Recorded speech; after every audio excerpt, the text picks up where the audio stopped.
texts go mental about the fact that this is not a Saturday and that I'm playing a track where they go, oh, it's Saturday, and it's not Saturday. Don't worry, I know it's Sunday. As Jude's pointed out, it feels a bit like a Saturday because it's sort of a bank holiday weekend. Plus, when am I ever going to get to play it if I've got to... through the BBC Six Music website, Steve. What is the BBC Six Music website? It's www.bbc6music/listen again at saturday.com. Okay, do not listen to him, he knows not of what he speaks.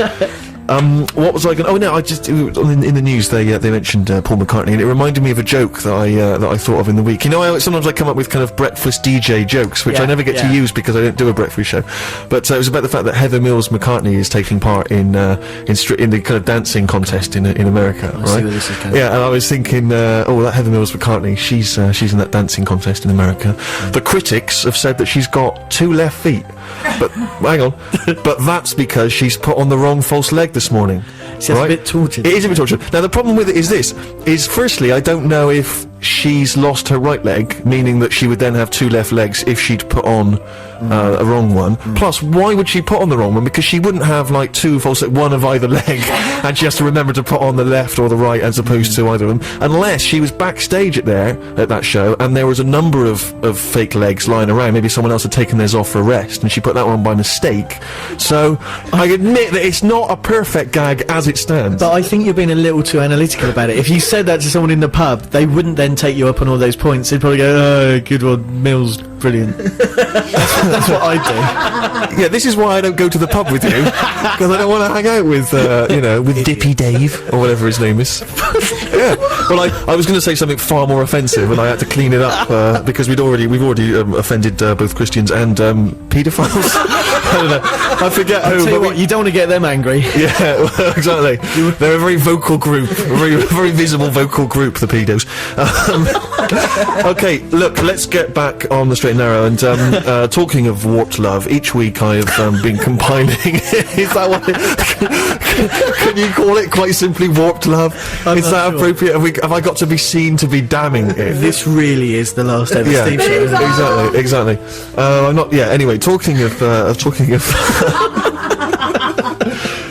of women, which I wasn't, but I am now. Each week I have been adding a different track to our seduction CD, which is entitled "Songs to Seduce Women By." I've realised this CD probably by now is full, and we're probably on kind of volume 2. I'm beginning to think someone actually did email in and say, "Are you ever going to actually sort of, put this together as a CD, or is it just going to go on and on forever?" That's the thing, because Steve Wright made a few bob, didn't he, with his old Sunday love songs? That's a good idea. There's an angle there. But maybe we'll compile it together at some point. But in the meantime, I like to add beautiful tunes that would charm a chick if you were trying to lure her. Not in a wrong way, just it's very difficult. You can't say anything nowadays, can you? Right, Heather Mills McCartney. Right, she's got to. Okay, anyway, so this one is. Let me just play the track and I'll explain it afterwards.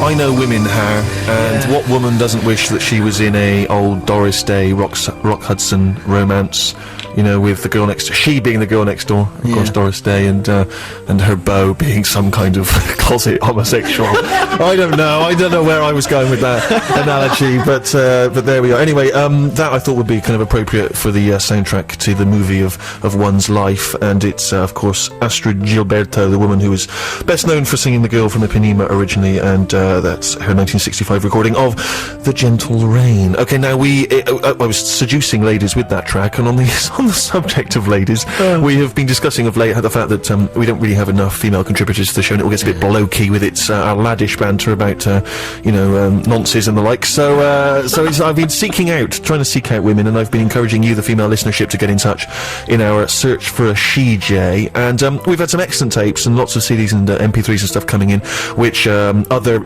lesser people are going through, and they'll no doubt present the best ones to me at some point. But we've got a little selection just to give you a sense of what's coming in, and the kind of standard that we're expecting. And Harry, who have we got?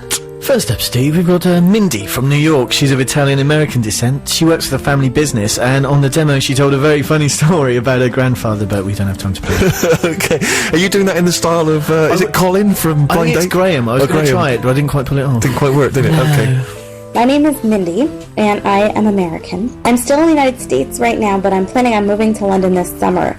And it's really hard to get a work permit if you're not a British citizen. So one of the reasons why I think that you should bring me in as your CJ is that I will probably be living right down the street from you in a cardboard box on Tottenham Court Road. So it'll be really convenient for me, it'd be convenient for you guys. Also, I think Steve wouldn't have to feel so guilty about not giving money to charity, because I would sort of be a charity in and of myself. Now, the love of music thing, I just want to be straight with you guys and tell you that I have terrible taste in music. But I would well represent your non-music nerds out there. And Steve has been saying all along that he wants the show not to be nerdy. But I think it's kind of nerdy right now. So I'm a blank slate. She's a blank slate on which we may draw. Yeah, she makes a good point there about the nerdishness. I thought we weren't being nerdy, but somehow it's happened, hasn't Yeah. it? I think we're just I'm trying to strike the balance between, informative and nerdy, and it's a very difficult line to walk. Yeah, perhaps we could stick to like 8 facts a show. Yeah, or maybe I should just stop bringing in nerds. Ooh, yeah, I don't care, do I? Right. That's Donny Tourette, who has had a tongue lashing from me, plus Wills, plus the nerds. I enjoyed Mindy, although it does seem a bit mad that she would have to come from America once a week to contribute on the show. It seems an awful jaunt. Yeah, What I'm not sure we'd cover her expenses. That's the problem. Six Music definitely wouldn't, and I'm not going to spring for it, so I don't know who would pay for it. But maybe if she's just in town, she could stop on by and, make us a coffee, a cappuccino, a frappe latte, or whatever they drink in New York City. Is she from New York City? Yeah. She is. Okay, excellent. Well, I enjoyed Mindy's contribution, but as I say, it might seem a bit impractical. Who else have we got? Well, number 2, Steve, is Andrea from Brighton. She loves CSI and red wine. She thinks she saw you in Brighton on Friday having a meal in a restaurant on the front. She probably did, and she may even have been that person taking a picture of you. Yes. Good. All right. I've got nothing to contribute. No, let's hear. Good afternoon, my name's Andrea Fox. Some people think that's quite an interesting name. Personally, I think it's quite boring. My brother's name's Michael J. Fox, actual fact, and he does actually want to be an actor. Now, just to let you into my life a tiny little bit, I do live in rented accommodation, and the other week, not 2, but 3 builders/roofers traipsing through our house led by our very posh landlady. So I went off to my work, came back home to find a letter from our builders, which said, "Thanks for the coffee, had a spare 10 minutes, so took the liberty of washing up for you." Wow. Wow. I'd like to hear more of that, because that's the ultimate building service, isn't it? That's fantastic. They wash up. I thought it was going to be far more filthy than that. As they got to the war, I was thinking, oh, crumbs, what's he going to say here? This is a bit much, Andrea. But, I've enjoyed Andrea. It's difficult to get a true sense of the lady from that. If I was a radio professional, I might say she had a great voice for radio. But Well, that's why you're not a radio professional. Yeah, exactly. No, I've enjoyed it. I'm beginning to think that what we need to do is draw up a shortlist, bring them down to the show, kind of audition them, in situ, perhaps get Rufus back, who's, I'm imagining, very much going to be the person who they're going to need to banter with and flirt with outrageously. And, but this is all strong contenders. Who's the final one? Well, number 3, Steve, is Sammy from Newcastle. Her middle name is Tinkerbell. Her dad's a rocker, her mum's a hippie. She's fluent in sign language, maybe not too useful, but she was also in Biker Grove when she was a kid, but I imagine everyone from Newcastle was. Hello, my name's Sammy. I'm 20 years old and I'm from Newcastle. I've got breasts and I love music, so I think I'd be a cracking CJ. I live in the country. Well, I live near a landfill site. It's classed as the country. Did I tell you what I managed to do the other night? I had 2 tickets to that Young Knives gig at the Northumbria Uni, and I completely forgot to go. What a disgusting disregard for live music.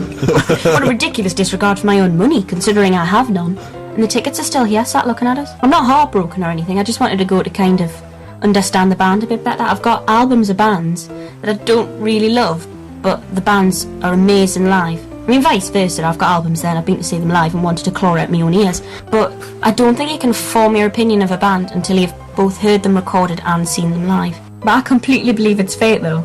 I know it's ridiculous, but I do. It's like there was some weird ethereal force preventing me from going that night. Probably my own forgetfulness and therefore stupidity. I've enjoyed Sammy. Yeah. It's always nice to have a regional voice. It is. That's pretty much why I was recruited. Was to single-handedly bring the West Country demographic to Six Music. Previously, they weren't listening. No. It was just endless combine harvester music and Tricky on a loop and down in the West Country. But now I have almost every. I mean, I think about 98% of the West Country is currently listening to us as we speak. They all do, yeah. As I say, I mean, again, I thought what an excellent contribution. It made me laugh. She charmed me instantly. I just feel I can't get the full sense unless we see some of these people, flesh and blood, and contributing, going with the slings and arrows of each show. Because of course, it may sound to you like this is all carefully planned, and that all of our hilarious witticisms, the Heather McCartney gag, for instance, are all carefully scripted by a team of pros. But actually, a lot of this is just coming off the top of our minds. It's frightening.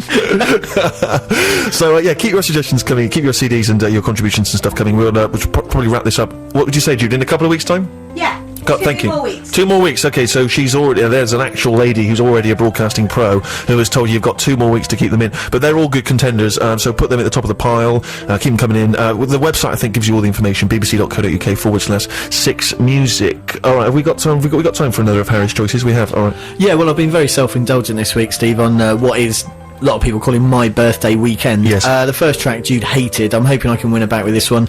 I've been trying for the last 15 years to get you to love Rocket from the Crypt. I'm not sure I've ever really done it. But they were so consistent and so wonderful. This track was tossed off as the B-side on a 7-inch single. It's genius. It's called Hot Heart. Before the trail, it was Rocket from the Crypt and Hot Heart, the final choice of my guest here, Harry, which I have to say I've enjoyed. I've heard that one in the past, and that is one of the only It's a Rockets that's got under my skin. It was excellent. Thank you very much indeed, gentlemen. Thank you to Vic Sharma. A round of applause and Steve Star for him. Thank you to Zena, our caller earlier, who was excellent. Very, very good indeed. And Stuart McCunningham in Freak Zone is next. Before we go, I thought I would try and squeeze in as much of it as I could. We've had a text from Louise the Mank who says, how come you never play any Stone Roses? I do, of course, when Jesus Christ has risen from the dead, and there's only one track you can play on a day like today. I Am the Resurrection. It's the Stone Roses. We will see you hopefully next week. Final little round of applause. Just a smattering. Yeah, nice. Okay, see you later.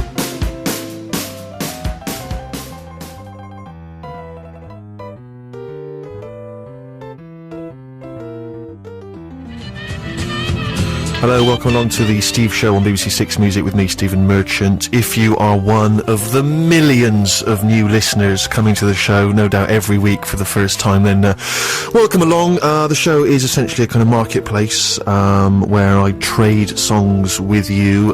Think of me as a sort of aggressive Egyptian market seller. You're trying to flog a rug to you that you don't really want.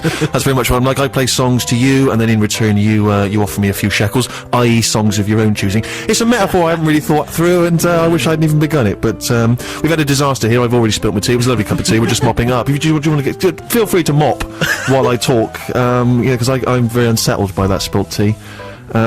I like to keep the audience fully abreast of every eventuality. My concern, Steve, that's going to be sticky for the rest of the show. It is, isn't it? It's going to be annoying. Maybe I should swap places with you. Well, let's not. Okay.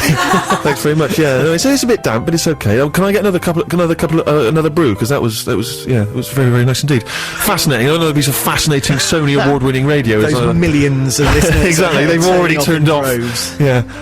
But we started the show with For What It's Worth by Buffalo Springfield, the protest song of 1967. I'm so up to date. I'm giving you the protest song of 1967. And it was, of course, the band that introduced us to the likes of Neil Young and Stephen Stills.